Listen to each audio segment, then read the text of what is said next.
minds that plot destruction,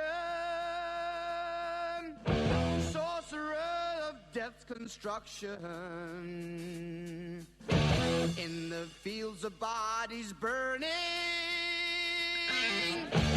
as the war machine keeps turning, death and hatred to mankind,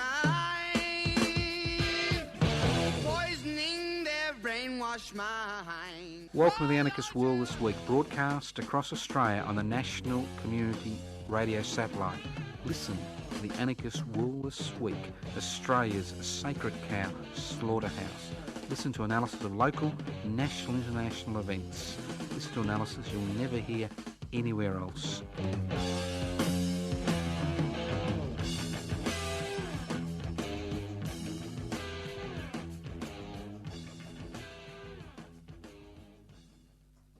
Welcome to the Anarchist World This Week, broadcast by the Community Radio Network.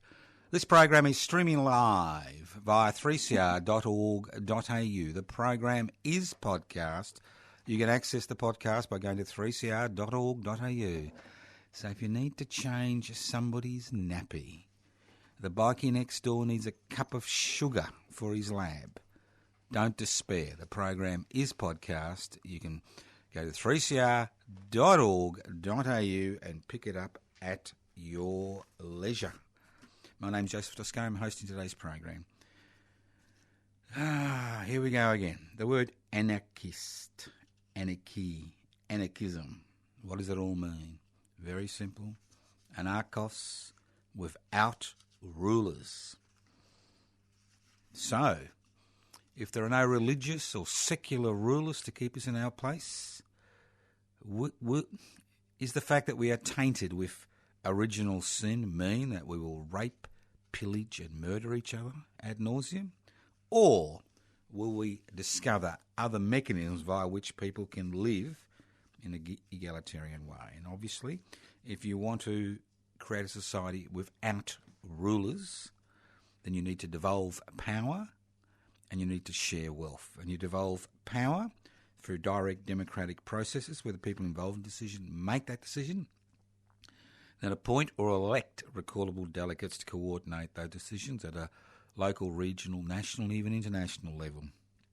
If you want people to have the same opportunities, wealth needs to be held in common. Doesn't mean we all use the same toothbrush or toothpick, but in terms of the major things that are required for an individual to survive and prosper and develop themselves to their fullest potential, wealth needs to be held in common. So they're the basic tenets of an anarchist society. Now, how we get there, how it's structured, are all matters which are constantly debated.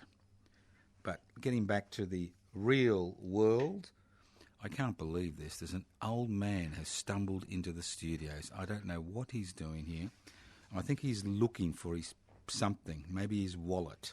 Who knows? But that's another story. He dropped his pen, You dropped your pen. You came and disturbed me because you lost a bloody 2-cent pen. Get out. Just get out. Get out. Get out.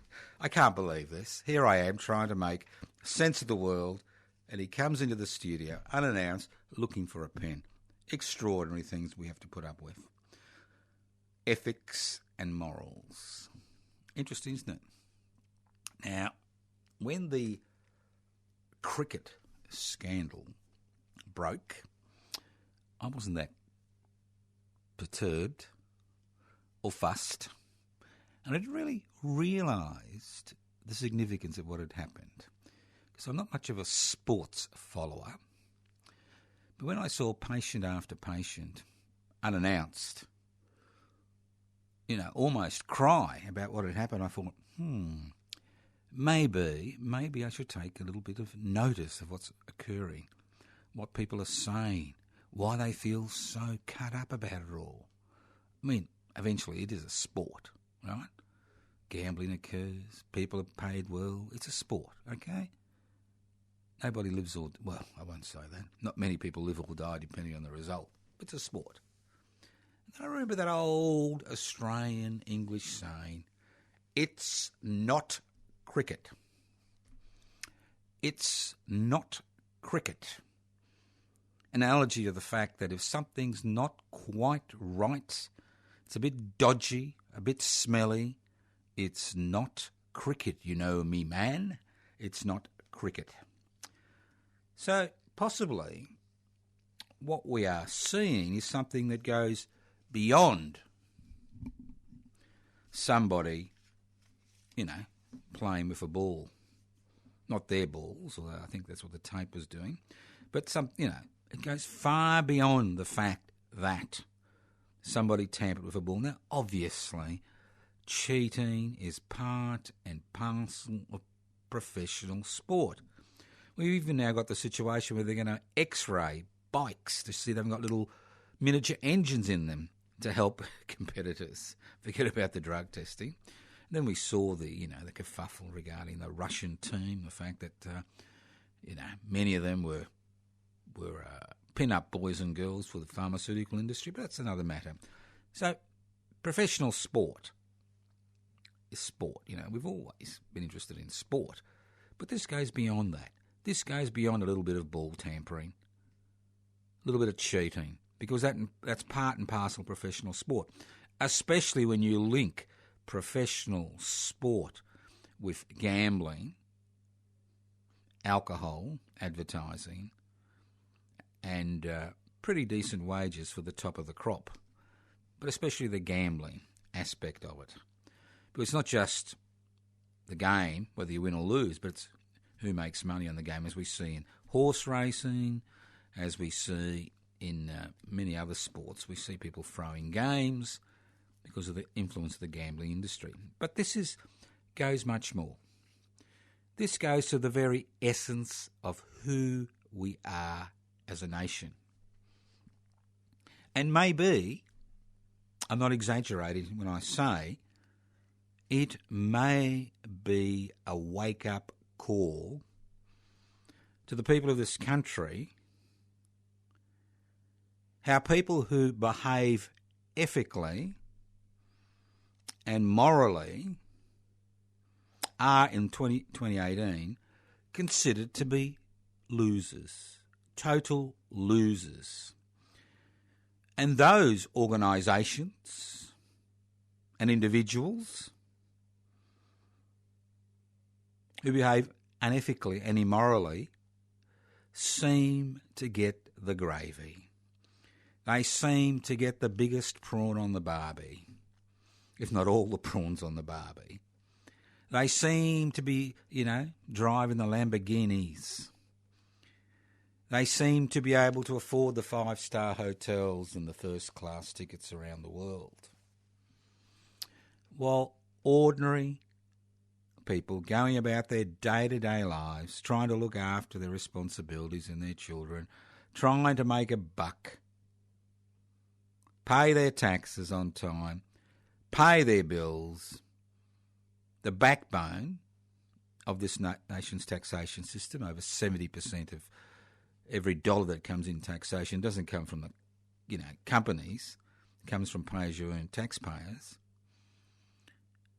They're considered to be losers, total losers for obeying the law, paying their taxes, acting ethically as far as their neighbours and their interpersonal relationships are concerned. And everybody else, makes hay, well, they eat gruel. Extraordinary, isn't it? So maybe, just maybe, what at first to me seemed like a little sporting aside is something that strikes at the very heart, at the very conscience, at the very essence, at the very being of what it is to be an Australian in 2018. Maybe we are having a mirror held up to us. And what we see is not very pleasant. It's a little bit like when I look in the mirror occasionally. What I see is an ageing body, an ageing face. And maybe when we hold this mirror up to Australian society, we can see that there's a lot of ugly things happening in the land of milk and honey. And despite all the advantages of having 24 million people living on a mineral-rich continent, that somehow we can't seem to make a fist of it. And maybe this cheating on the cricket field is just the very wake-up call that people need to look at how we face how we find ourselves in this situation in 2018. Because there have been major changes. And those regular listeners and new listeners to the Anarchist World this week will understand that these major changes over the last 4 to 5 decades have seen a profound change, not just in inequality, but a profound change in what is culturally acceptable. What is the norm in 2018? And a lot of this can be related directly to the changes that have been introduced to the economic system in order to maximise profits for the investment class.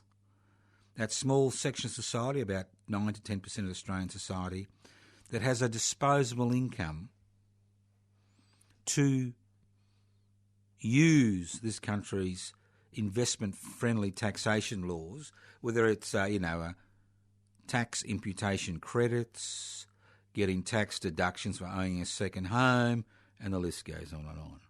I mean, corporate welfare accounts for almost $58 billion per year in lost income in this country.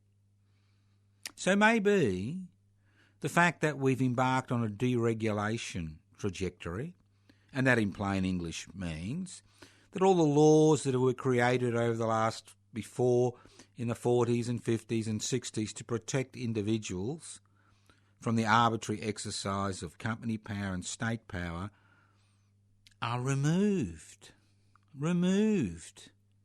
to facilitate the maximisation of profitability for corporations.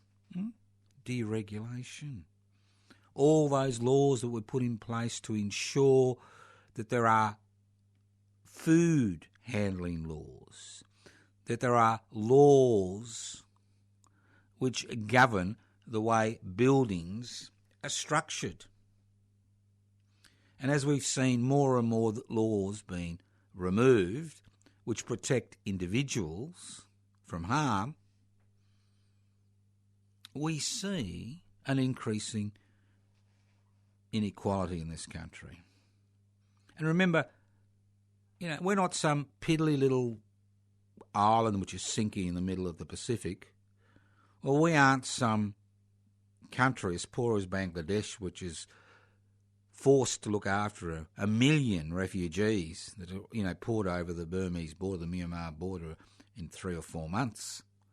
A country which is basically on a floodplain. You've got hundreds of millions of people living on a floodplain. We're 24 million people living on a bloody continent.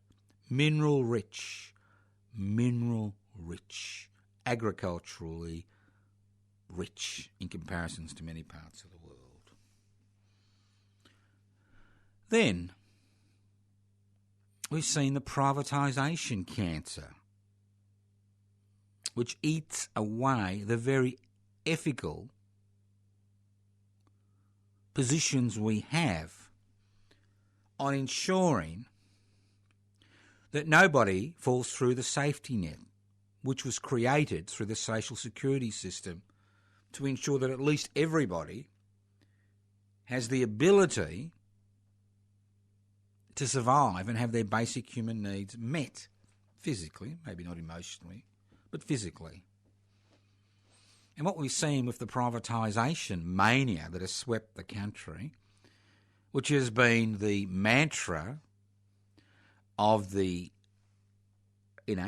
all the major parties and most of the minor parties, what we have seen is organisations which were government-owned, which were there to provide services which the corporate sector refused to provide, or to ensure that competition, that's right, competition continued within the marketplace, as we saw with the Commonwealth Bank when it was sold in the 1980s. We got a banking royal commission which the Turnbull government was forced to hold. Couldn't hold back the tide anymore, could he, old Mr. Turnbull?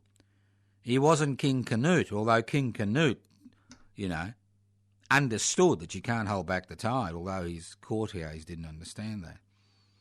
But old King Canute Turnbull had to hold this Royal Commission. So why have we got to this stage? The privatisation mania. If there was a major section of the financial markets which were government-owned, the people, through the electoral process, could apply pressure to ensure that that government-owned facility continued to prosper, not be given away to the private sector. Because when you allow an area of human activity to be dominated by a few unaccountable corporations like the financial sector, what you get is the mess we have where morals and ethics mean nothing. Nothing. And even the law means nothing to these people, as we're seeing, as more and more things are coming out of the current Banking Royal Commission. The law, it's something to be sneered at if you're big enough as a corporation. So having a government-owned facility provides real competition in the marketplace. And I've noticed that the Australian Competition and Consumer Commission is talking about, more fines, more fines, more fines. Isn't it ironical? Here we live in a capitalist society, and we're told that capitalism breeds competition. Competition holds down prices. Capitalism breeds monopolies. That's what it breeds. It doesn't fire blanks.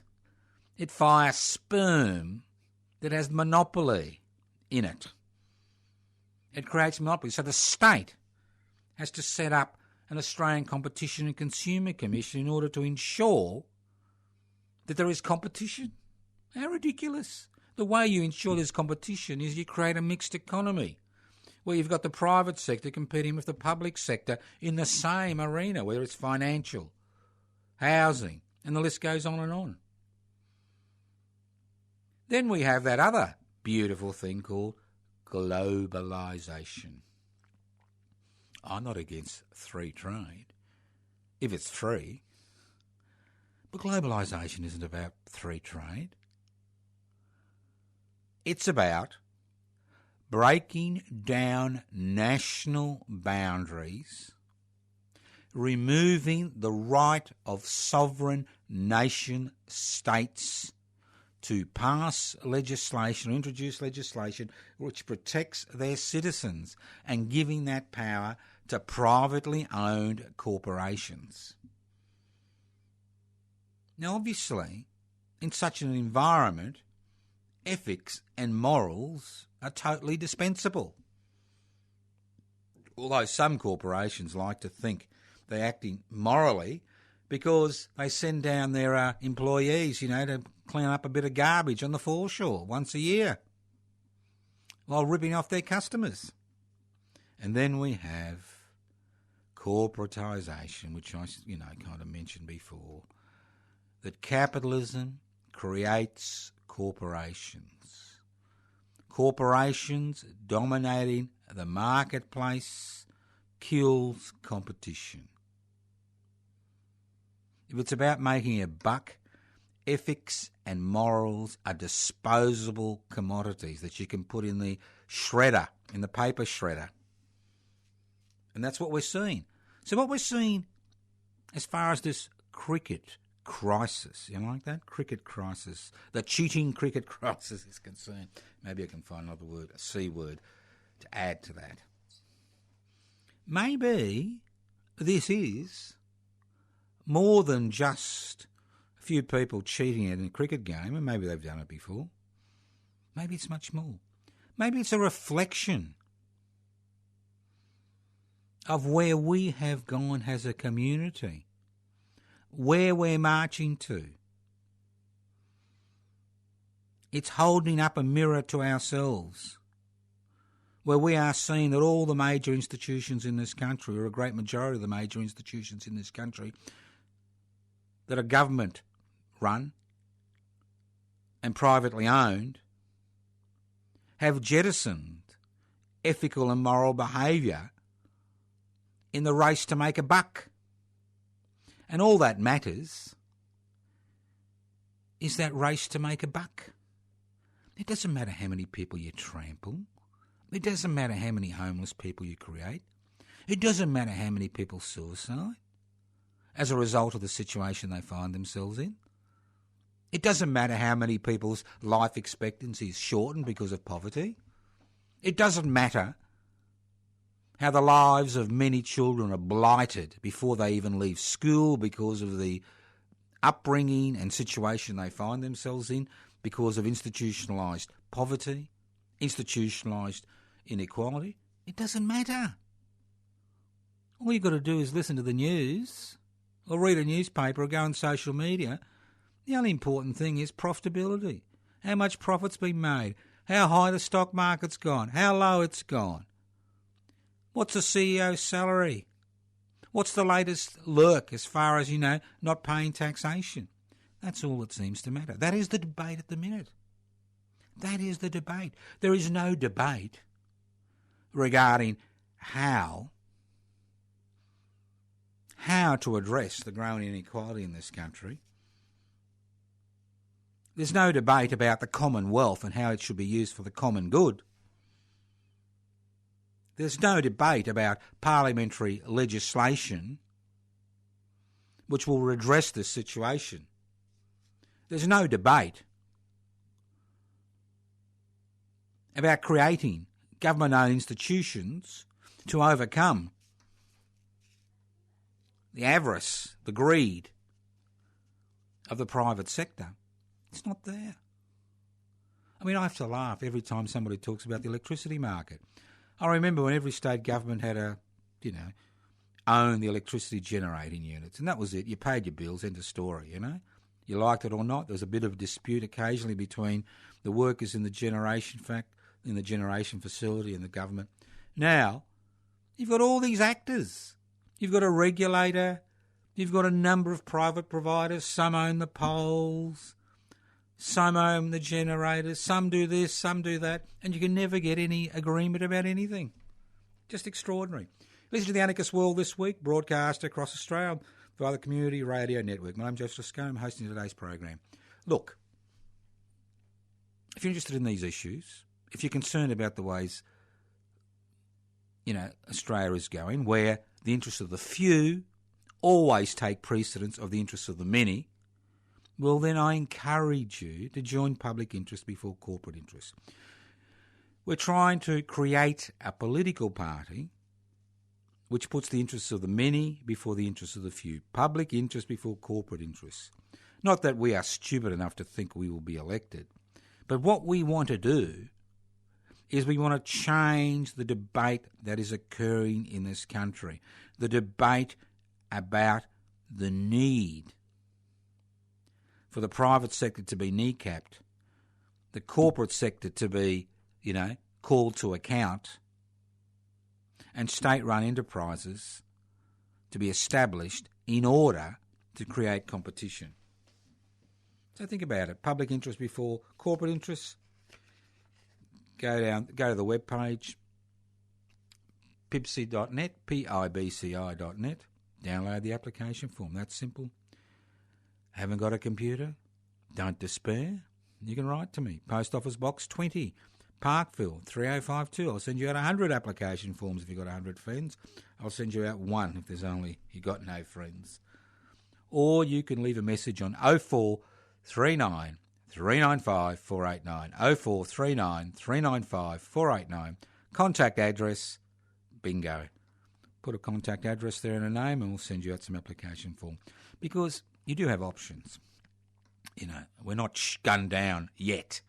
Although, considering all the new pieces of toys the Victoria Police will have in the very near future, you know, guns that fire hundreds of rounds of, pepper spray and smoke bombs and noise bombs and body armour. Because of all the impending riots that are going to occur in Victoria and the rest of Australia as inequality increases, obviously the state wants to make sure that it's there, ready to deal with any dissatisfaction in the streets as the parliamentary options, wither away. Well, think about it. You can sit at home, wait till the day you die and lament the state of the country. I know many of those people. I even include some of them as acquaintances, not friends. You can froth at the mouth, throw a brick through your computer or the television. Go to the country, have a sea change or a tree change and dig up the ground and get an outside latrine or something to make you feel better. Or you can get involved. Option's yours. There's no compulsion. But there's no point complaining if you're not willing to take action. Listen to the Anarchist World this week, broadcast across Australia by the Community Radio Network. My name's Joseph Scone. I'm hosting today's program. Let's move on. Now, I really hate with a vengeance. I really hate talking about economics. But in a country where the only debate that occurs in parliamentary circles, the government gilded ABC and the corporate-owned media and the social media is about dollars and cents and bucks and legislation to increase the profitability of unaccountable corporations whose major shareholders will do anything to make a buck, irrespective of the human, social, environmental and national costs. I think it's important to just look at it occasionally. Well, almost every week, don't we? Well, I understand that the government, the Turnbull-led government, well, maybe not Turnbull-led. I did notice that Pauline and Tony have made up. Maybe they're going to form a new political party. Who knows, But let's get back to reality. They've been headed off at the pass. Turnbull and his crew have been headed off in the past as far as their signature policy taxation piece is concerned. So what's their signature policy? Are they going to crack down on the 1/3 of companies that paid no company tax last year? No. Are they going to introduce a 1% stock market turnover tax to bring in another about $80 to $100 billion a year in taxation revenue? No. They are going to introduce a 1% turnover tax in order to capture the Facebooks and the Googles of the world who think paying, and the Ubers of the world who think paying taxation is a voluntary option? No. What's their signature piece of legislation? Even I couldn't come up with this one, and I come up with a few beauties in my life. They are going to reduce company tax from 30% to 25%. And guess what? They have picked up 7 of the crossbenchers, too short of the 39 they need in the Senate to pass this legislation.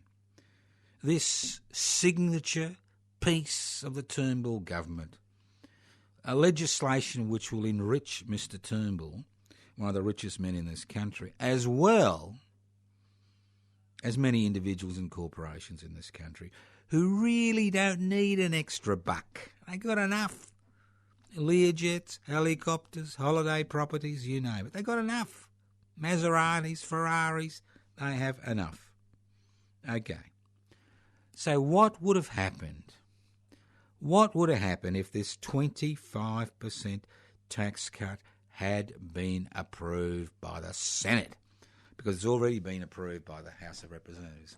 Well, hallelujah, brothers and sisters, inequality would increase. Now, we are told, and who am I, little old me, an aging, decrepit, demented, broadcaster, who am I to doubt Mr. Turnbull and his crew, that if they'd reduce the company tax, jobs would increase, wages would increase, Jesus Christ would come back to... Oh, sorry, I made that one up, okay.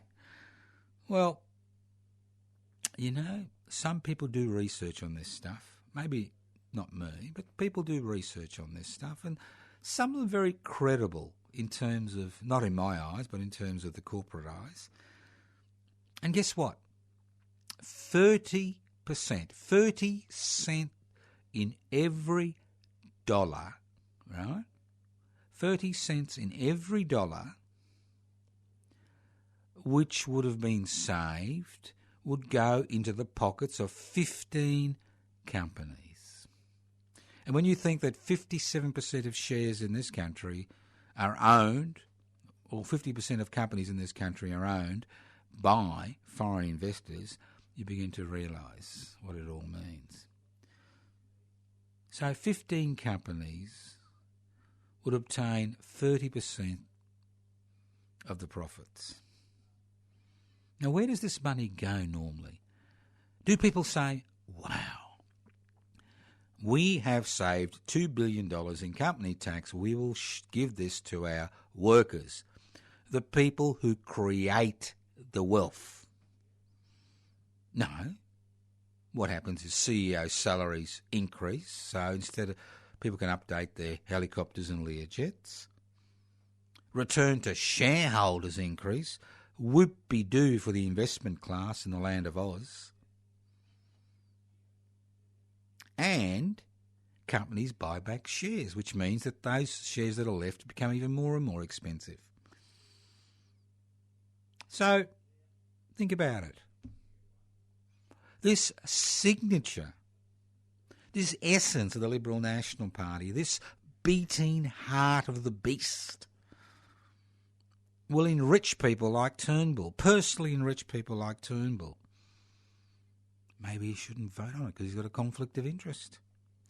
Personally enrich most of the parliamentarians who have investment properties. I think about 65% at the last count, and that includes both sides of the House. So it's an issue, isn't it?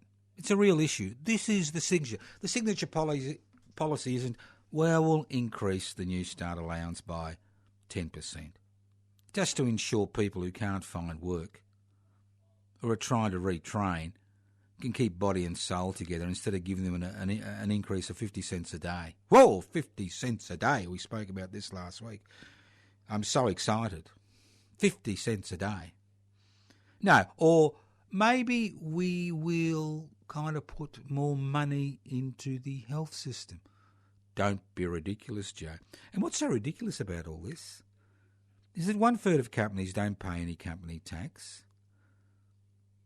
Most companies pay minimal company tax. So it's a little bit like dividend imputation. They're going to get a handout from the federal government for not paying tax. I love it. I love it. I love it. There's only one problem. I don't own any shares. I've been beating myself to death for decades because I've got ethical and moral, As I told you, anybody with ethics and morals is an idiot. You want to get ahead in the land of Oz, have an ethics and morals transplant. Give it to somebody else. Give your ethics and morals to somebody else. Some people donate kidneys. You donate your ethics and morals to somebody else. Some poor person. Because if you want to get ahead, the first thing you have to do in the land of Oz is get rid of your ethics and morals. Whether you're a well-paid cricket player or somebody who's ripping somebody else off in the cash economy, you also, or, your local friendly drug dealer, just remember, ethics and morals are not conducive to wealth generation, okay? Not conducive at all. They're an impediment. They are like balls and chains on your leg. On one leg you've got ethics, a ball and chain ethics, and on the other leg you've got a ball and chain morals. Cut them away. Give them away to somebody else who wants them. Don't you, whatever you do, don't you ever put ethical and moral considerations before your ability to make a buck by screwing somebody else. That's the essence of life in the 21st century. They talk about culture in the cricket world, the win-it-all mentality. And a few cricketers become the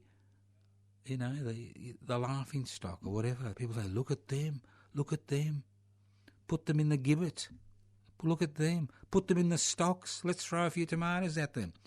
Let's look at ourselves as a country.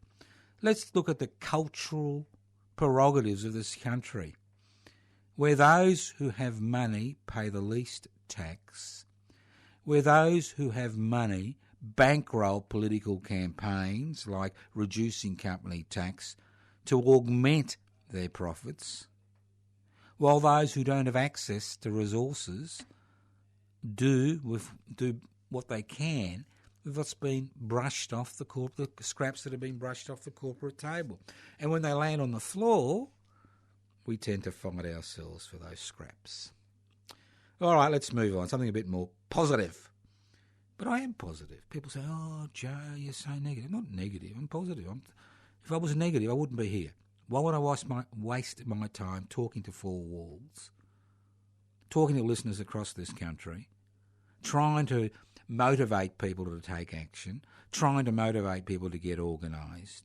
I mean, I think change is not only possible, not only desirable, but possible. Hope is my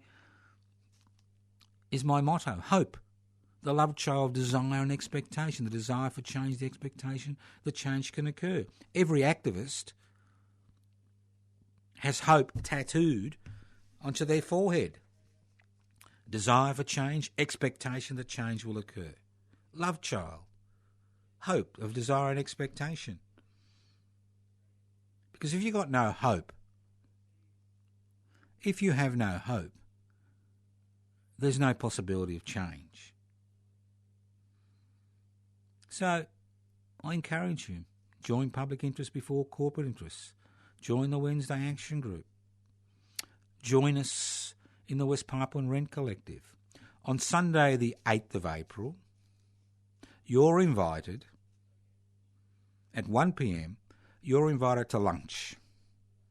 Free lunch provided by the West Papuan community at their offices in Docklands, 838 Collins Street, Docklands, at the boardroom at the back. Now, they've been there for over 3 years, courtesy of the generosity of people like you and me who have to date been able to scrape up enough money to pay the rent for office space.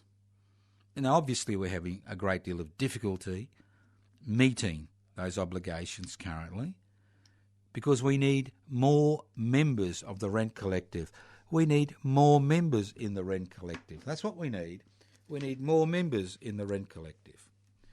And every 4 months, the West Papuan community has a lunch and speakers and reports back on their activities. Now, as members of the Rent Collective, all we do is pay the rent. That's what we do. We pay the rent. That's right. That office space gives them the opportunity to organise globally to promote the cause of West Papuan independence. Now, I've been talking about this and that over the last, 40 minutes. This is nothing. What we suffer as a people is nothing to what's happened to the West Papuan community over the last 60 years, since they were annexed by Indonesia, and before when they were annexed by the Dutch. For years, people have been arbitrarily executed just for raising the Morning Star flag. People have disappeared off the streets of West Papua. Just disappear. One day they're there, one day gone. Over 500,000 people have died in that struggle, the independence struggle, over the last 60 years. West Papua isn't on the other side of the earth. It's not Syria or Yemen. It's obviously got its own issues and problems. It's 70 kilometres from Australia. 70 kilometres. So, if you think you've got it hard, think about what West Papuans have to deal with every day. Think of what they have to deal with. And for us to be able to raise a little bit of money to pay the rent for an office which they can use to coordinate, mobilise their independence struggle is nothing. Now, I encourage you to come along to the lunch, open lunch, followed by guest speakers and reports about how far the struggle for West Papua independence has gone. It's on Sunday the 8th of April. Put it in your diary, not this weekend, next weekend. Sunday the 8th of April. Starts at 1 p.m. 838 Collins Street in Docklands in Melbourne in the boardroom. You can bring some food if you wish and drinks to add to the communal table, but the food's there. And if you like what you see, join the Rent Collective. Very simple. I can assure you there's no tax deduction. This is not government-sanctioned activity. No tax deduction, but you do get a warm inner glow. And more importantly, every 4 months you can come down to the lunch, have a look at what your money's doing, how the independence struggle is moving forward. It's $1 a day. And if you can't afford $1 a day, we'll just make a one-off donation to the West Papuan Rent Collective. And if you want to join the West Papuan Rent Collective, give me a call, 0439 395 489. Or you can send me an email to anarchistage@yahoo.com. You can donate anonymously, very simply. I encourage you to, if you're interested in becoming a member of the West Papuan Rent Collective, take the afternoon off on Sunday the 8th of April and come down.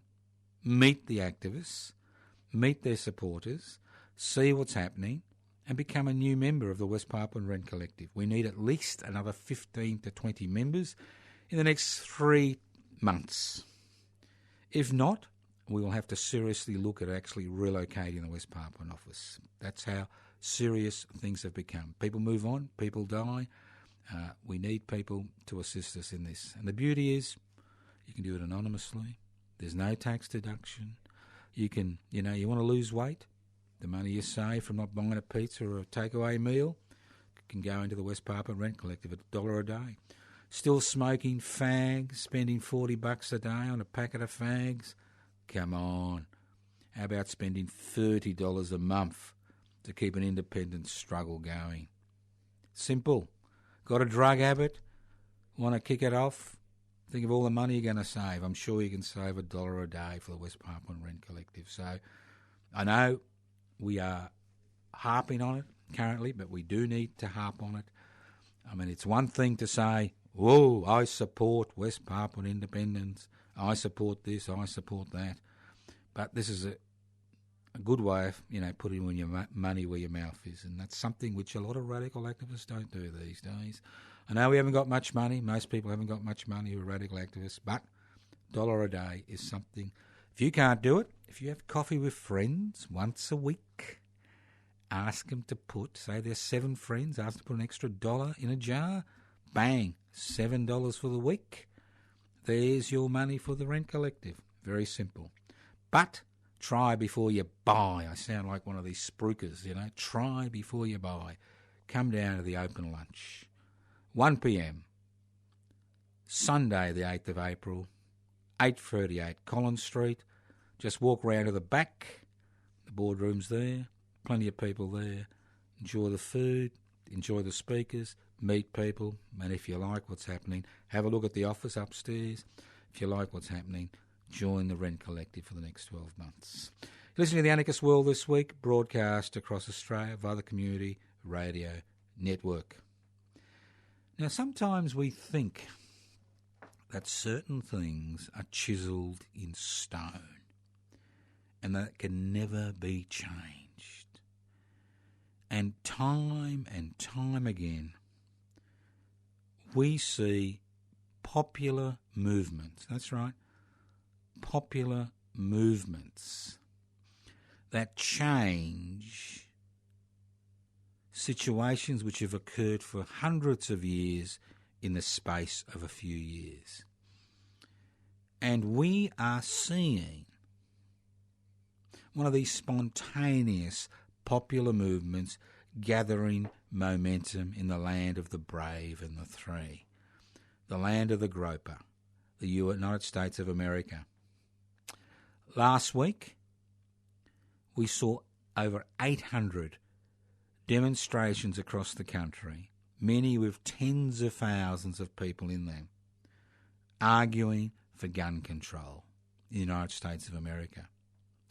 When the Constitution, which gave militias the right to bear arms, was formulated in 1775-76, the type of arms they had were muskets, not submachine guns, not Uzi submachine guns, muskets. So remember that.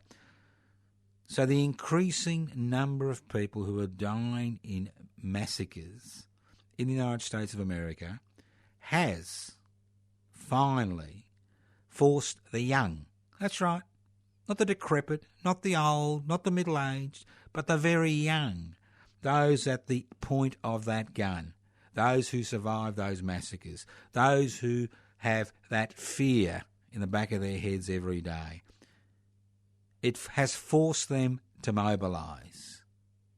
It has forced them to capture the public imagination. It has forced them to tackle the American Rifle Association head on, who for the first time in decades is finding itself running out of places to hide. And although President Groper may say the right things as far as gun control is concerned, it only takes him 24 to 36 hours to change his mind. So this is what happens when popular movements grow. They can make significant changes. So talking about gun control, isn't it nice to know that the newly re-elected Liberal government in Tasmania is going to water down Tasmania's gun laws in order to appease the Shooters and Fishers Party, who always seem to give their preferences to the Liberal National Party because they know that they're susceptible to pressure as far as gun control is concerned in this country. All right, let's move on. As I said, positivity. Come to the other positivity, public housing. Now, I know you all think it's finished, that we are wasting our time promoting the cause of public housing. And on this program, you know that every month we have a gathering outside the Victorian Parliament House to promote the issue of public housing. Not as just housing for the desperate, the destitute, the homeless, but as a viable form of housing which will accommodate, that's right, which can accommodate everybody who cannot afford to enter the private marketplace. And our policy is very simple. Now, our next rally will be at midday on Wednesday, the 11th of April. That's Wednesday, the 11th of April. Wednesday, midday, steps of Parliament House. Now, our tactic is very simple. We want the $6 billion that is raised every year in Victoria from stamp duty, which is a tax that people pay when they buy a house, stamp duty, to be quarantined for public housing.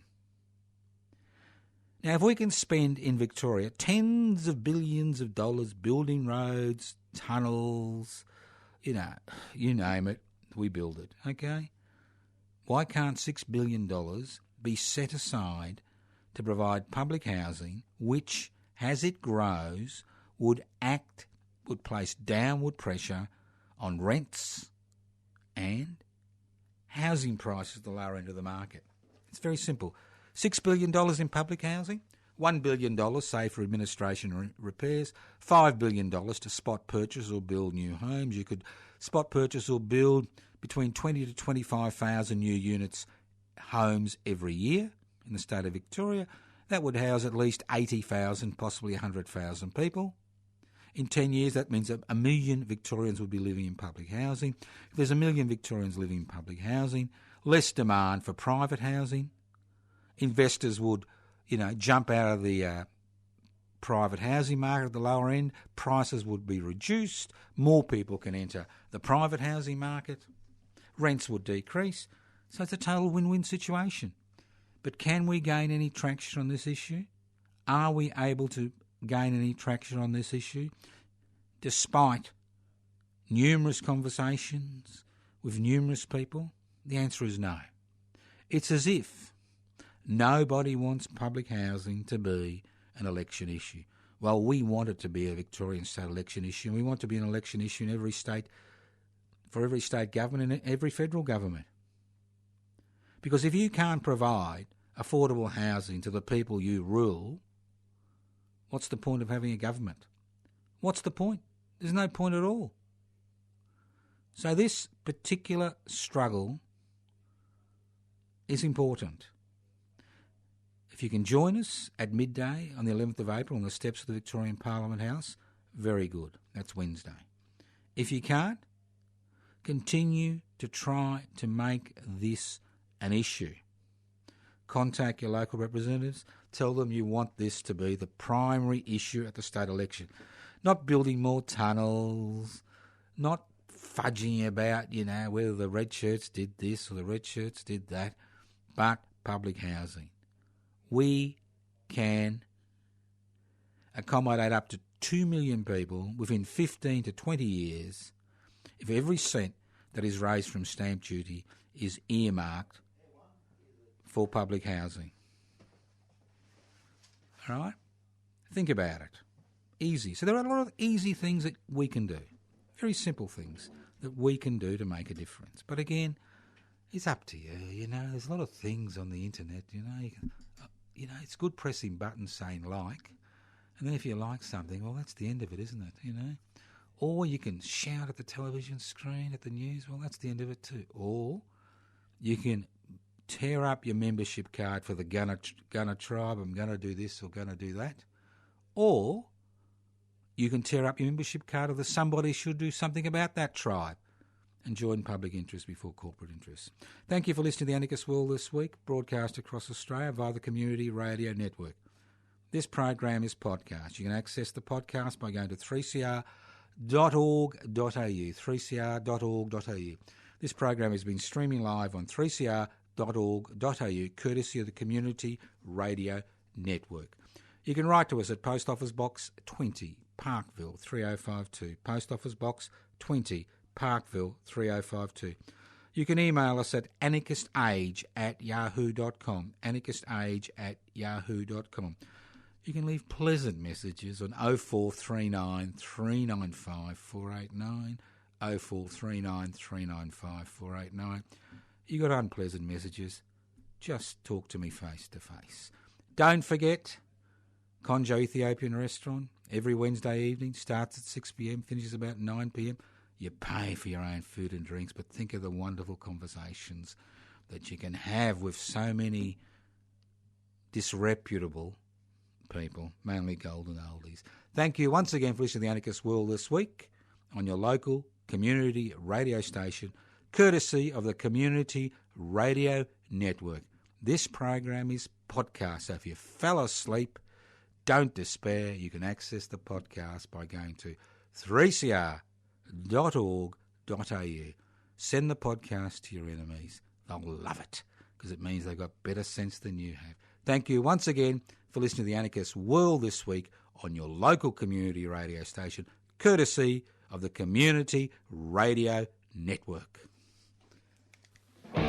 Evil minds that plot destruction, sorcerer of death's construction. An analysis you'll never hear anywhere else. Anarchist World this week. Australia's sacred cow slaughterhouse. 10 a.m. every Wednesday. Listen to the Anarchist World this week for an up-to-date analysis of local, national and international events. Poisoning their brainwashed minds. Oh, Lord, yeah.